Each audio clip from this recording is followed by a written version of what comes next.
How you doing there? Welcome back to Babble on Talmud. Today we are studying Daf Daf 64 of Masechta Zevachim. Friends, Daf 64 is a gewaldige daf. There are several sections. I have here 5 sections, but I don't think it's particularly difficult per se. There are some interesting things here. The first section is the location for an olas ha-oaf. Okay, an olas ha-oaf is, of course, handled, right? The Melikah and the ha-oaf, and the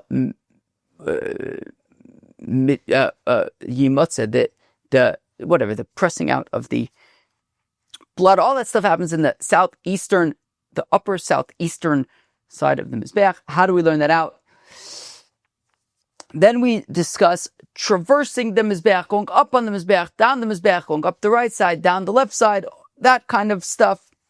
Next, how to perform a chatas ha-oaf. We will discuss that. How to perform Melikah.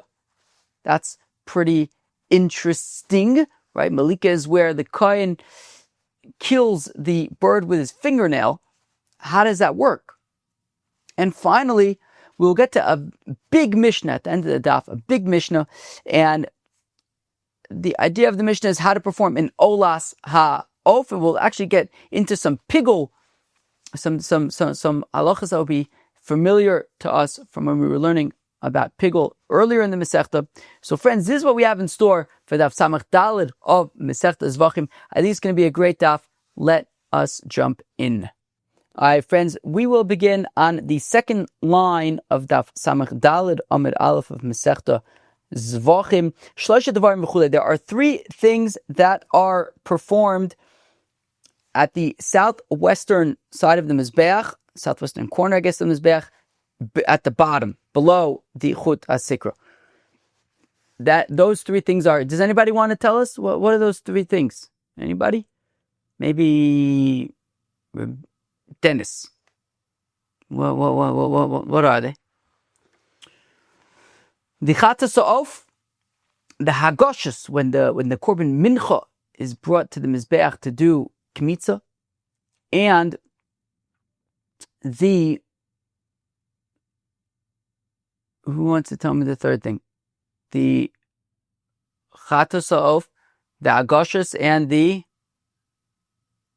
the shiraim? I don't know. Can't remember. Yeah, the shiari adam. The shiari adam. Okay, those 3 things are below the southwest corner of the mizbeach, below the chut ha-sikra. We will learn them out right now. Here we go. Chatas ha-oaf adamar. So how do we know that a chatas ha-oaf is handled at the southwestern corner below the chut ha-sikra? We learned that out yesterday in Daf Samach Gimel Amid Beis, right? We said right? The chatas ha-oaf b'kerem harovas drums, southwestern, right? That's what I was saying, right? Southwestern. So that was the Gemara that we learned yesterday. So there you go. So chatas ha-oaf adamar, and as we said yesterday, we learned that from Sukkim from Taka Menachos, which is right, Hagoshus. How do we know Hagoshus? This is actually kind of funny because it says Dichsiv v'yigisha el amizbeach, but Tosfos Taka says Havle le'meimer kida amarin. We should have also said by the Hagoshus as well, as we learned yesterday, because that we really learned it out from yesterday. From it says the Pnei mizbeach and the Lifnei Hashem, and therefore it was the corner machlekes Rabbi Yeshua and Rabbi Eliezer. Okay. Shiari Adam, and how do we know that the leftover blood of a korban chatas is also poured on the Yesod mizbeach and the Yesod dromi there at the southwestern corner? So it says also, this is funny. It's called dama par yishpoch Yesod mizbeach, but really it's called dama yishpoch by the korban chatas. So all these psukim that it's learning out are actually kind of funny, but basically we have ways of learning out the chatas ha-oaf, the agoshos of a korban mincha, and the shiari adam. All of those things are at the southwestern corner of the mizbeach. Now, the Mishnah continues and says, milamaila, above the chut ha-sikra at the southwestern corner of the mizbeach, nisu chamayim ve'ayayim. Okay, the libations of water and wine were at the top of the mizbeach on the southwestern corner. That's where the shisin were, because the water and the wine would go down into the abyss through the shisin That's where the shisin were. Olas ha-oaf k'shiraba b'mizrach, and a olas ha-oaf when there's too much going on the southeastern side of the mizbeach. Olas ha-oaf really should be handled at the southeastern side of the mizbeach above the chut hasikra. But if there's a lot of olas ha-oafing, so then they will be handled at the southwestern side of the mizbeach above the chut hasikra. My taima frag the Gemara, how come a olas ha-oaf is handled at the southeastern side of the mizbeach? Rabbi Yochanan Omer Pnei Krova mi beis hadeshen, says Rabbi Yochanan, because it is close to the beis hadeshen. What does this mean? It means, well, what's the beis hadeshen? The beis hadeshen was at the bottom of on the eastern side of the kevesh. Okay, so you'd come down the mizbeach, come down the ramp of the mizbeach, and looking at the mizbeach on the eastern side was about 10 amis up from the beginning of the ramp. Right, the ramp, of course, the kevesh was. This is all going to be important in a few minutes when we start doing some Pythagorean's theorem. But basically, the kevesh, of course, was 32 amis long, 16 amis wide. So now, 10 amis up the 32 amma length of the mizbeach, 10 amis in to the length of the kevesh was the beis hadeshen. Every day, the first avoda that would be done in the Beis Hamikdash was Trumas Hadeshen. A kohen would go up to the top of the mizbeach, take a shovelful of some of the coals. We're going to be learning about this a shtickle in a few minutes, and take a shovelful of the ashes from the coals at the top of the mizbeach, take it down to the Beis Hadeshen, right to the Makom Hadeshen, which was right next to the kevesh of the mizbeach on the eastern side, 3 tvachim, half an amma away from the kevesh. All these details are going to be important in just a few moments. And he would empty out the shovel there at the Makom HaDeshen. Now, what else would be placed in the Makom HaDeshen? The Mura Vinotza of, is that what it's called? I think maybe. Yeah, Mura Vinotza of an olas ha-oaf. On olas ha-oaf, the kohen would disconnect the head of the bird from the rest of its body, and then take out the crop, some kind of intestines, I think, and some feathers and some intestines, and those would be chucked also at the Makom HaDeshen, at this same place of the Deshen. Now, the Deshen was on the eastern side of the Mizbeach, and therefore, since the kohen would be chucking the Mura Vinotza to the Beis HaDeshen, so therefore we wanted to have a location that was as close as possible to the Beis HaDeshen, so that it's as close as possible for chucking the Mura Vinotza, as we're going to see right now, really, that, if the kohen had to be processing the olas ha-oaf at the southwestern side of the mizbeach, that was a very difficult throw so that it lands right at the Makom HaDeshen from the opposite side of the mizbeach. So therefore, to answer the question, right, my time, how come the olas ha-oaf is at the southeastern side of the mizbeach? It's because Rabbi Yochanan Omer mipnei shekov mi beis hadeshen, because it is closer to the Beis Hadeshen, so that it is easier to throw the Mura Vinotza to the Beis Hadeshen. Now, Omer Rabbi Yochanan says, Rabbi Yochanan, Borei kama gudol koichan shel koyanim. Says Rabbi Yochanan, come and see how strong the priests were. She'ein lecha kal, Chevra, get ready for some math. She'ein lecha kal be'ofis yoser mi Mura Vinotza, because the lightest, weightest part of the bird are the mura and the notza, are the crop and the feathers. And paimim shakoin zarkon yoser mishloishim amo. And there are times when the kohen needs to throw the mura vinotza more than 30 amos, and something that is very light, I guess, is very difficult to throw, because something that has a certain, if it's too heavy, it's not going to go very far. But if you have, like, I don't know, imagine like a football or something like that, in American football. So it has a little bit of weight, some kind, or even a baseball, some kind of a ball. It's not too heavy, but it has some weight, and you can throw it. And I guess I don't know how physics. Do we have any physicists here at Babble on Talmud? Anyways, so yeah, I don't know. I guess it's easy to travel. But when you have a feather, try throwing a feather. And so I guess to throw a feather, you'd have to really have, I guess, a lot more force. And so a kohen zarkan yosem mishleishim ama, and sometimes the kohen needs to throw these feathers more than 30 amas, right? The intestines and feathers.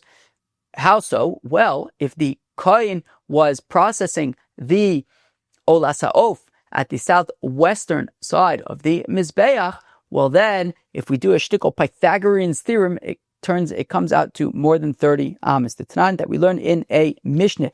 Noto machto shel kesef.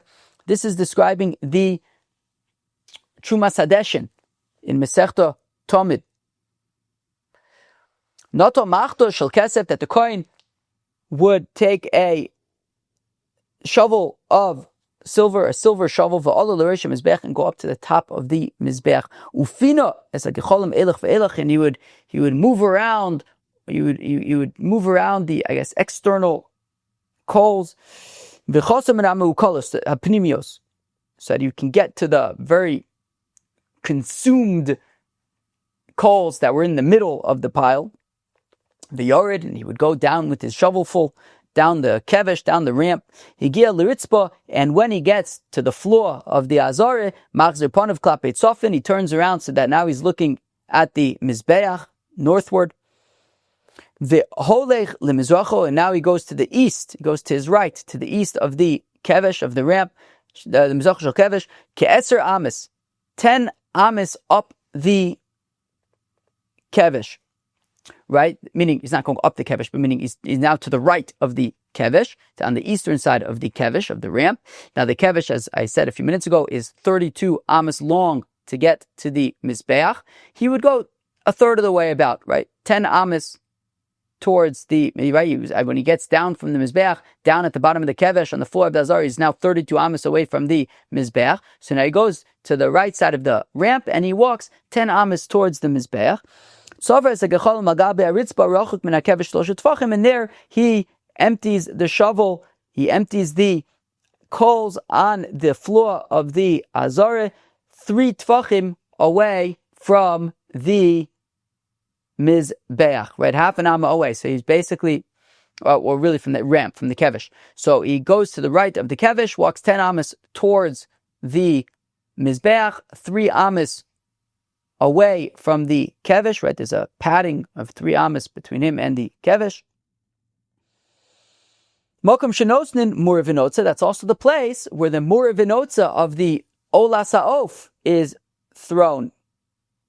Vidishun mizbeach hapnimi, and also when they would remove the ashes from the mizbeach haketores, from the heichel, the ashes would go there. Ve'amenorah, as well as when they would clean out the menorah, the ashes would go from the menorah, would go there as well.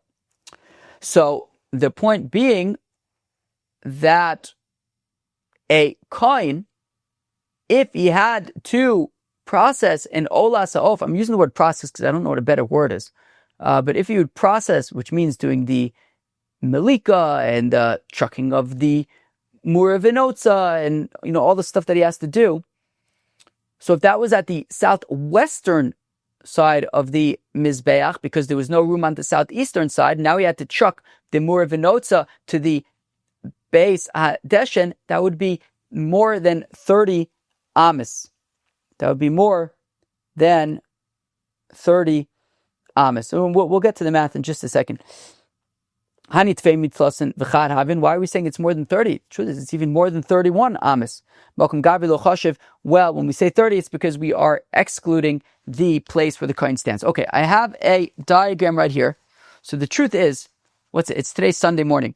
Oh my gosh. On Friday morning, I woke up early and, well, not that early, but I also didn't really sleep. And then I was learning this daf, and I was like, oh, okay, I should really I had like an idea for a slide for how I'm going to show the math over here. And I knew that this was just going to take like a minute to explain. It wasn't going to take a long time. And I knew that I was spending way too much time on it. But look at all these different versions that I had of how to describe this. This was like one version, another one, and then like that was like too big, so I couldn't get the whole size of the kevesh. Tried doing it horizontal. Oh boy. Then I thought maybe I could make these small. Anyways, I tried like way too many versions of this until I was just like, you know what? I'm just going to do it simply. That's probably the best. But anyways, what are we looking at in this diagram? So be'etzem, we have a gold triangle and a blue triangle. We're going to start with the gold triangle. So basically, the top left corner, the top left angle, the top left point of the gold triangle is where the kohen would be standing, right? Now, it says there that the width is 21 and a half. Why is the width of the triangle 21 and a half? Because, well, you know, from the left of the mizbeach, the kohen wasn't standing all the way at the left of the mizbeach, because he wasn't standing all the way at the left of the mizbeach, because there's first an amma of the yesod, and then there is the amma of the sovet, and then there is the keren of the mizbeach, right? So he can't be standing in any of those. So he has to already be 3 amas in. Now, also the width of the width of the mizbeach is 32 amas. The width of the kevesh, of the ramp, is 16 amas. So 32 minus 16 is 16, which means that since the kevesh was in the middle of the mizbeach on the southern side, so then on either side of the kevesh was 8 amas. So if we're saying that memele, he had to be 3 amas in, because there was the sovet, there was the yesod, there was the sovev, there was the keren. So it was 3 amas in. So you have 5 amas between where he's standing and the kevesh. The kevesh itself was 16 amas, so 5 and 16 is 21. And then we said that the base that the base hadeshin was 3 tfachim further away from the kevesh, from the ramp. So that is half an amma. So basically, you have the width of the triangle is 21 and a half, and the length of it is 23. Why is it 23? Because we said that the kevesh is 32 amas long, and we said that he walked 10 amas along the length of the kevesh, so 32 minus 10 is 22, and then also because he wasn't standing directly at the edge of the mizbeach, there was the place where he would stand would be 1 amma into the mizbeach, and therefore, so it was 22 of the length of the kevesh plus another amma, so that's 23. So if you have a triangle whose width is 21 and a half and whose length is 23, using Pythagorean's theorem, that means that the hypotenuse would be 31 and a half. Now, if he's standing at the top of the mizbeach, right, at the top left of the mizbeach, and he is chucking the mura venotza to land at the base hadeshin at the bottom right corner, so he's chucking from the top left corner to the bottom right corner along the hypotenuse of the triangle, that's 31 and a half, which is why the Gemara asks, why are you saying it's more than 30? It's actually more than 31. It's even more than 31. To which the Gemara says, well, that's only if you are including in the calculation the place where he's standing. But we assume that the place where he's standing was 1 amma by 1 amma. That's kind of the area that he takes up while he's standing there. If you get rid of that, so instead of 21 and a half, it's 20 and a half, and instead of 23, it's 22. If you remove the amma from the width and the length, well, then you have 20 and a half. You have a width of 20 and a half and a length of 22. And when you do Pythagorean's theorem, then it comes out to 30.1, that the distance that he had to throw it was 30.1, which is, just slightly more than 30. Bekitzer, what we're saying is that the kohen must have been really strong because he had to throw the mura venotza, which is difficult to throw. He had to throw it more than 30 amas.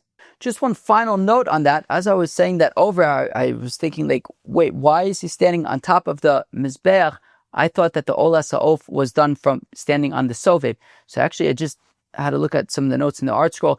So basically, what the olas ha-oaf, when it was in the southeastern side where it was meant to be offered, so then it would be the kohen would stand on the sovev and handle it there. But if there was too much congestion on the southeastern side and the kohen was processing the olas ha-oaf on the southwestern side, he would not handle it from the sovev. Rather, he would do it from the top of the mizbeach, which is why we were assuming a distance of 23 or 22 from the top of the mizbeach. And now we move on to the next section of today's daf, traversing the mizbeach. Says the Mishnah Kol Olam HaMizbeach, right, that whenever you go up to the mizbeach, you always go up to the mizbeach on the right side of the mizbeach, right? There's two-way traffic, so going up, you would stay on the right, and going down on the left. We said that that's why in Eretz Yisrael, perhaps the traffic rules are you drive on the right of the road. Practicing for when the Beis Hamikdash comes. Anyways, except for the Nisuch HaMayim, Nisuch HaYayin, and Olas Oaf, when it's done on the left side, there you just, instead of going all the way around the Mizbeach, you just go up the Mizbeach and go straight to the left to the, where you're going to do it on the left side of the Mizbeach. Now, my time up, how come when it comes to these things, Nisuch HaMayim, Nisuch HaYayin, Olas Oaf, why don't you go all the way around like you do with everything else? Why do you go straight to the southwestern side? Well, because when it comes to Nesachim, although I think that this would really just answer maybe for Nisuch HaYayin, but maybe Nisuch HaMayim as well. But certainly the Nisuch HaYayin, there was a concern that if you would walk around the Mizbeach with all the raging fire and barbecue going on, so the wine can get smoky, and smoky wine is not usable for Nisuch HaYayin. Possibly the same as for Nisuch HaMayim. I'm not exactly sure. I didn't see anybody say anything about it. But okay, we say that when it comes to the Nesachim, there is a concern that they shouldn't get smoky. So therefore, just go to the top of the Mizbeach and go right to the southwest corner of the Mizbeach, where you will be libating the libations. Olas ha-oaf, and when it comes to olas ha-oaf, shema tamus be'ashan, there's also a concern about smoke when it comes to an olas ha-oaf. Here the concern is that we don't want the olas ha-oaf, the bird, to die from the smoke, from smoke inhalation. We want the olas ha-oaf to die from fingernail inhalation of sorts. I guess you can maybe say that, because when the kohen sticks his fingernail through the back of the neck of the kohen, it's inhaling fingernail, which is not inhalable. Or maybe it just bleeds out. Anyways. Right, so therefore, okay, there are concerns about too much smoke affecting the things that shouldn't be affected. Therefore, just go straight to the southwestern side. Now, we have a contradiction. The kohen gadol is allowed to do whatever he wants. Right? Of course, we learned Masechta Yoma about 1,000,000 years ago about the lottery that they would have for the Kohanim to figure out who gets to do what. If the Kohen Gadol decides that he wants to do one of the avodas, he does it. And if he wants to burn the olas haboker, right, with the olas hatomid, he wants to throw the limbs onto the fire on the mizbech, he can. So if then now he's going around, after he burns the Ivarim, he's now going around the Mizbeach, right? Because we said everybody goes up the Mizbeach, then goes around to its right, and then goes down the left side, ultimately. So, where does he start? Mikarin Dromis Mizrachis, okay, so he goes to the top of the Kevish, turns right to the south, eastern side, Mizrachis Tfonis, then the north eastern side, Tzfonis Maravis, the northwestern side, Maravis Dromis, the southwestern side, V'nosn lo yayin lenasech, and they give him wine to do Nisuch HaYayin. Now, the assumption for now is that he was walking all the way around the Mizbeach with that wine. So there, apparently, you can walk around the Mizbeach with that wine. Omar Yechanan Hakofa Beregel, says Rabbi Yechanan, no. When he was walking around, he was just walking around without anything, just him and his feet. But then when he got to the southwestern corner, at that point, they would give him the wine for Nisuch HaYayin. Now, Amar Rava says, Rava dekanami, you can also infer dekatoni, nostin lo yain lenasich, right? It sounds like, right? He walks around southwest, southeast, northeast, northwest, southwest, and only then it says they give him wine. They don't say, the mission does not say that they say to him, now libate. No, it says they now first give him the libations to libate shmamina. So therefore, he was not walking around with the wine. He only got it at the end. Tana Rabbanan, the rabbis taught, Kol olin la mizbeach, olin derech yomin. So now, it says we learn in this brisa, anybody going up the mizbeach, they would go up the right side of the mizbeach, but Yordan derech small, and they would go down the left side of the mizbeach. Of course, if you're looking at the mizbeach, so you would see the people going up on the right and the people coming down on the left. Olin derech mizoch, Yordan derech Ma'ariv, in other words, they would go up the eastern side of the ramp and down the western side of the ramp, chutz min ha'olu l'shlosha devarim halalu, except for these three things, nisuch hamayim, nisuch hayayin, olas, ha-oaf, sha'olim derech Ma'ariv, v'yordan derech Ma'ariv, that they go up and down from the west side of the mizbeach. Olin derech yamin, v'yordan derech yamin, they go up and down from the right side of the mizbeach, which makes no sense because the west side was the left side of the mizbeach. Derech Yom and Derech Smolu. Why are we saying that they're going up and down the right side of the mizbeach? We said that they're going up and down the western side of the mizbeach, which is the left side of the mizbeach. Amar Ravina says Ravina Tni small. Okay, yeah. Say that they're going up and down the left side of the mizbeach, not the right side of the mizbeach. Rava says Rava, my Yomin the mizbeach, my small the gava. Well, says Rava, look, when we say that they're going up and down the right side of the mizbeach, it means from the perspective of the mizbeach, looking down the kevesh, so it's the right side. My small degaver. And when we say the left side, we're talking about the perspective of the person standing on the floor of the Azara, looking up at the mizbeach. Would be the left side of the ramp. But why not be consistent?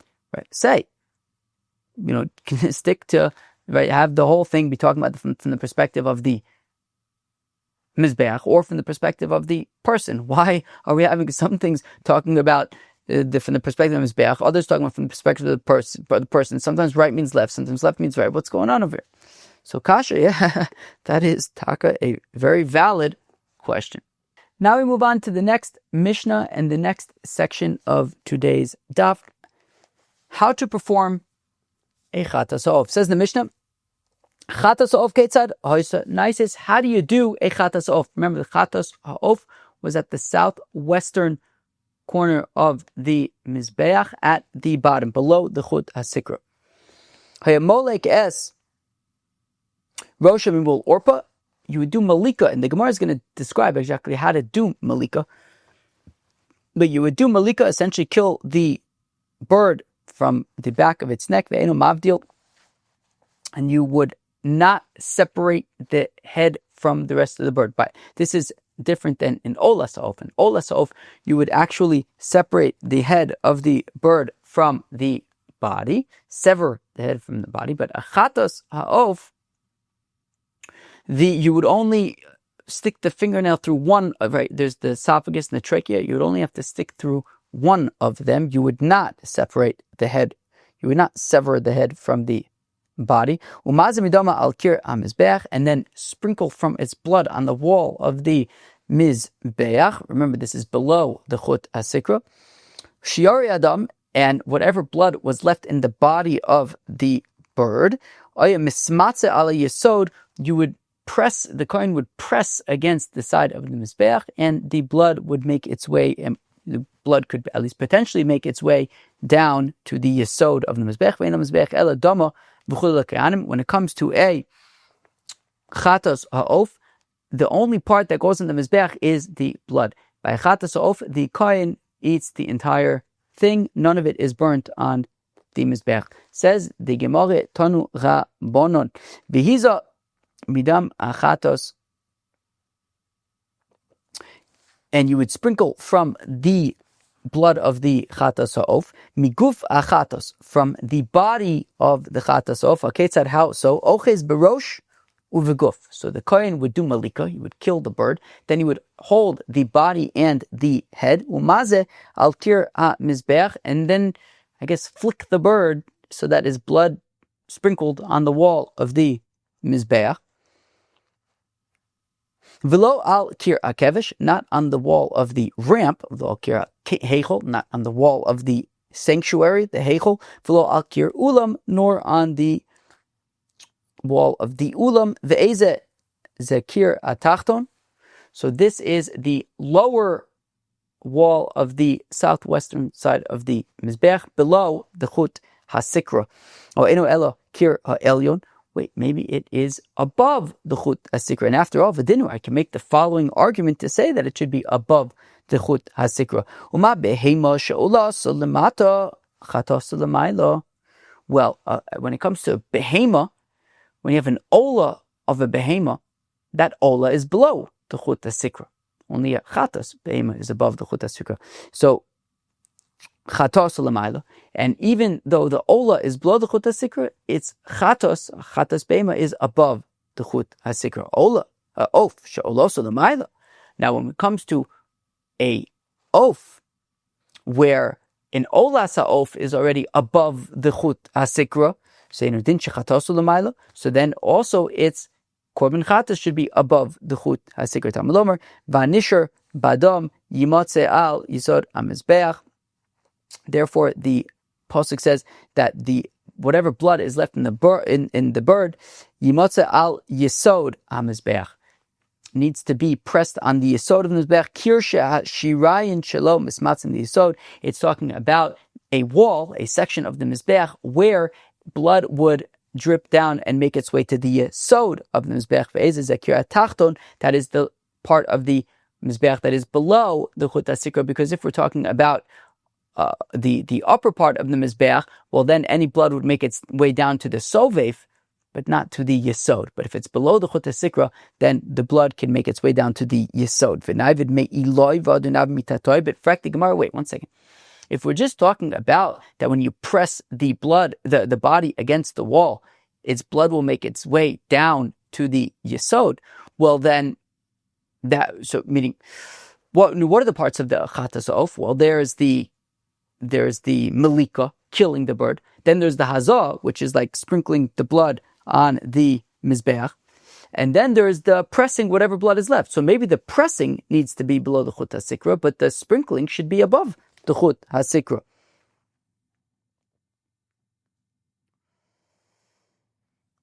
Right, so why don't we do the sprinkling above the chut hasikra and then the pressing below the chut hasikra? Amaravit says Rav miksiv yimatze ksiv. Look, if it says yimatze, right? If it would have said anisha badam, whatever blood is left over, yimatze, press against the wall. Okay, so then it would be talking about, they would be giving simply an instruction: press the body of the bird against the wall so to get all the blood, the remaining blood out. But it says yimatze, sort of past tense, from which we learn out ksiv de memele mashma, from which we learn out that even whatever blood was already there from the sprinkling should also just kind of make its way passive. Whatever blood is there should kind of passively also be able to drip its way down to the yesod, i.e. the sprinkling as well as the pressing. Everything should be happening below the chut hasikra. So there you have it. A chatas ha-oaf is processed and the blood is sprinkled and pressed below the chut hasikra.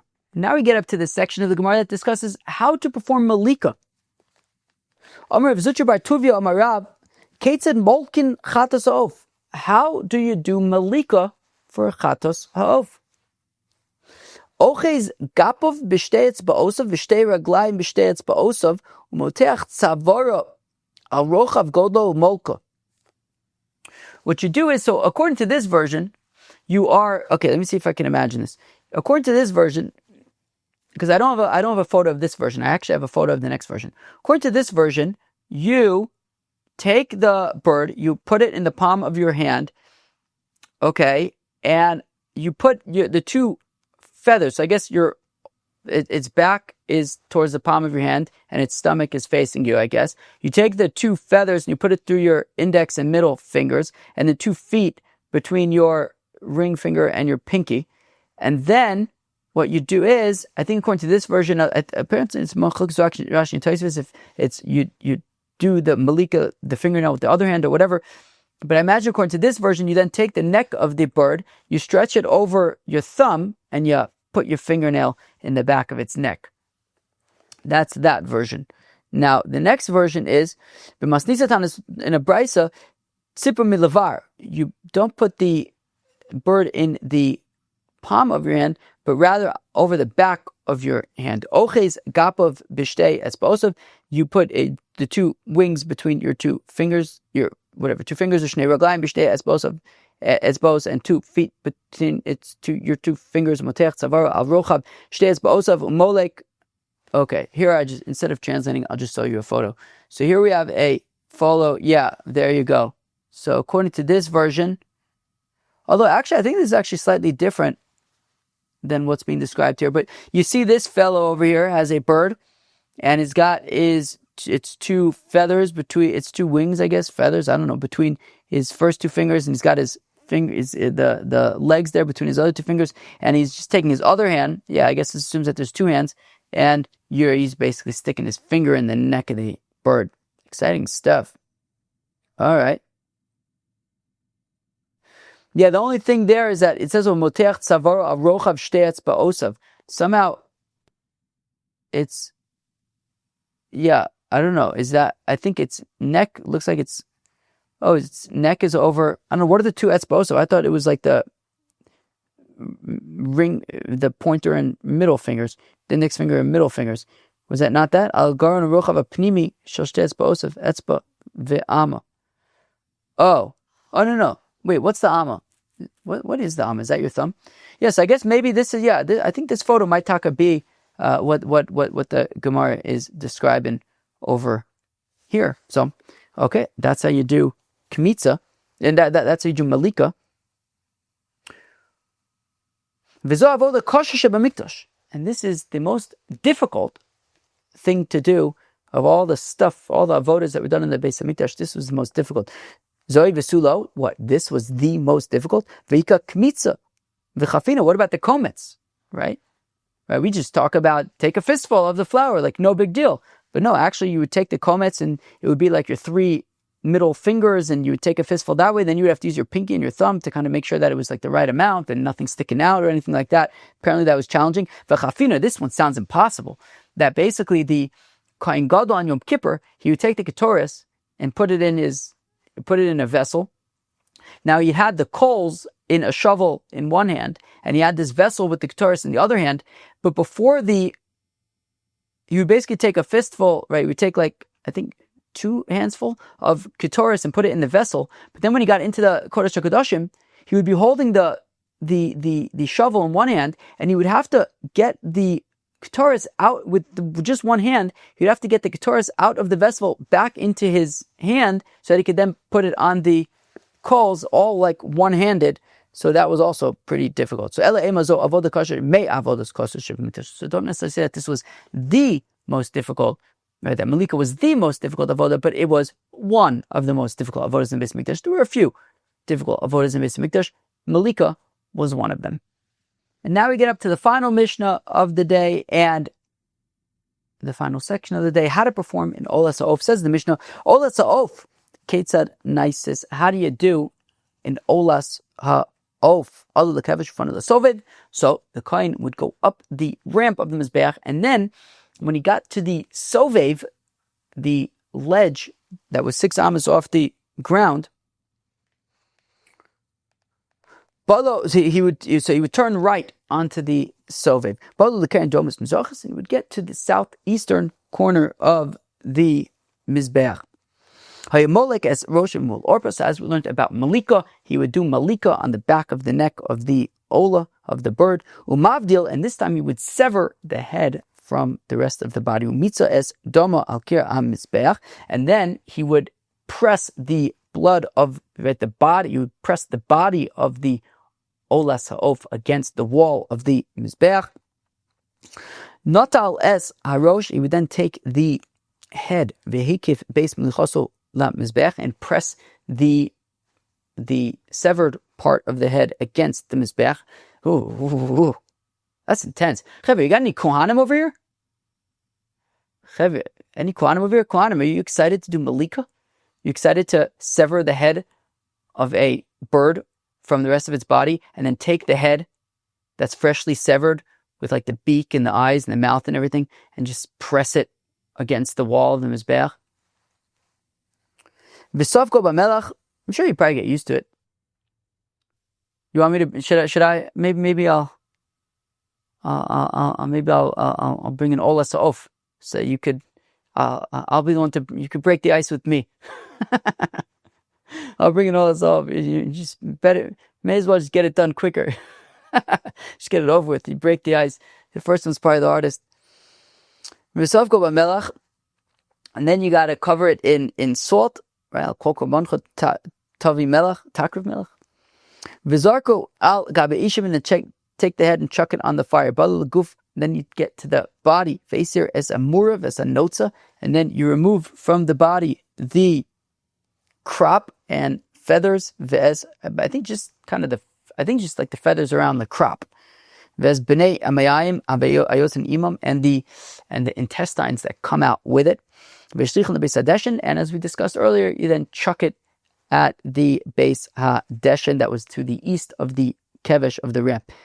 Shisa v'lo hivdil. Now, if he didn't sever the head, if the kohen didn't sever the head from the body, v'im hivdil. Where am I? Shisa v'lo hivdil. V'im hivdil. Wait, I'm sorry. No, I'm sorry. Shisa v'lo hivdil. Then after severing the head and burning on the mizbeach and all that stuff, he would then get to the body, right? So the head was taken care of. The head was pressed, the blood was pressed against the mizbeach, put in salt, thrown on the fire. Now, getting back to the body, he would then cut the body, you would break the body in half. You would open it up. But he wouldn't break it in two, he would just kind of like open it up. The im hivdil, if he did break it in two, kosher, nish gefährlich. It's okay, it's kosher. So if go b'melech, then he would cover the body in salt, v'zarko al gabe ishim, and he would then chuck the body on the fire. Lo hesi es amura v'lo anotza ves b'nei me'ayim. If he did not remove the crop or the feathers or the intestines, hayos and imam, that come out, the intestines that come out with it, v'lo savgo b'melech, or he didn't cover it in salt, kol sheshina ba me'achar shemitza es dama ksher. Look, any changes to what is meant to be that happen after the blood has already been taken care of so that is kasher, right? Because we know the main thing by a korban is the blood. So once the blood has been properly handled, so then if you didn't add salt when you burn it, or if you didn't open it up, or if you broke it in two, or whatever it is, so that is not going to make the korban possible. Hivdil bechatas livdil b'olah. Now, if by a korban chatas you severed the head, and you're not supposed to sever the head by the chatas, or by the ola, if you didn't sever the head, where you are supposed to sever the head by an ola, posel, because it's before the blood. Mitza es dam arosh velo mitza es dam aguf psula. If you pressed out the blood from the head, but not the blood from the guf, from the body, psula. Mitza es dam aguf velo mitza es dam arosh ksher. But if you pressed out the blood from the body, but you didn't press out the blood from the head, the korban is kosher. Chatas ha-oaf shemolka shelo lishma. A korban chatas ha-oaf that the Melikah was shelo lishma. As we know from already Beis Amud Aleph of Masechta Zevachim, korban chatas needs to be lishma. Mitzah dama shelo lishma. Or if not the Melikah, but the pressing of the blood of the body, the pressing out of the blood was shelo lishma. Lishma v'shelo lishma, or shelo lishma v'lishma, or one part was lishma, the other part was not lishma, or vice versa.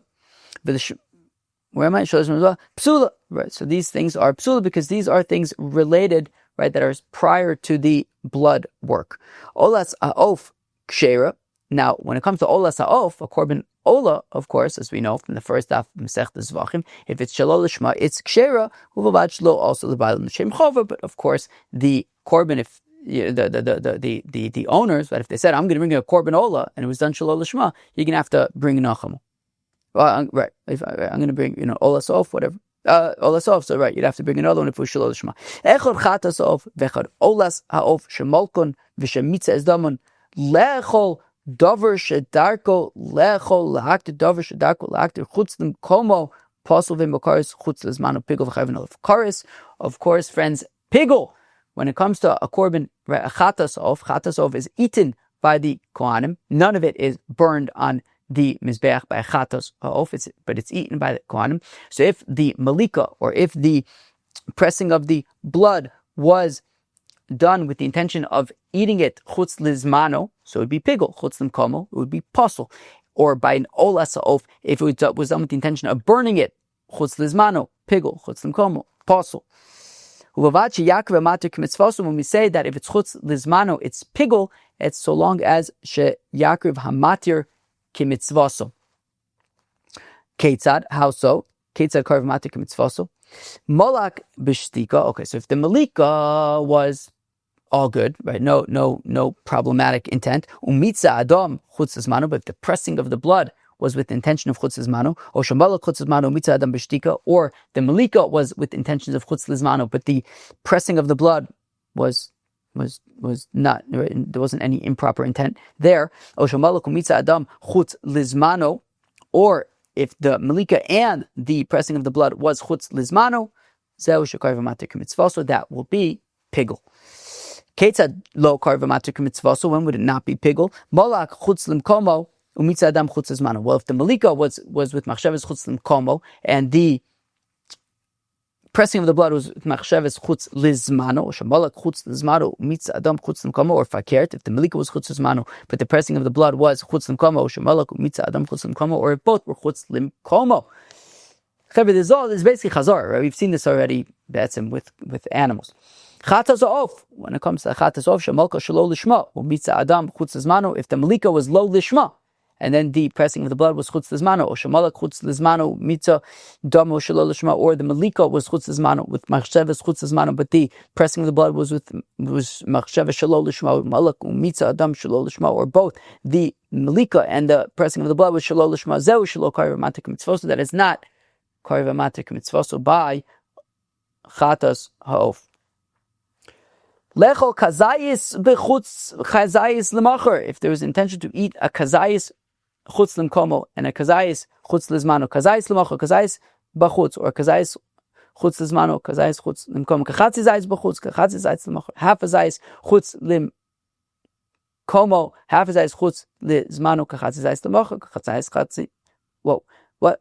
Kachatzi zayis l'macher, kachatzi zayis b'chutz, half a zayis chutz lizmano, half a zayis chutz limkomo, pasul. In all of these cases, it's pasul. There's no chiyuv kares. Am Rabbi Yehuda zeh klal im machshavas azman kadmon machshavas hamakom pigul v'cheven olav kares. V'im machshavas hamakom kadmon machshavas azman pasul v'kares. This was, of course, the opinion of Rabbi Yehuda that we've seen before, that it depends which comes first. If the machshavas chutz lizmano preceded the machshavas chutz limkomo, so then it would be pigul. If machshavas chutz limkomo preceded machshavas chutz lizmano, it would be pasul. Chachamim zev pasul v'kares. Whereas Chachamim say it doesn't matter either way. It is pasul.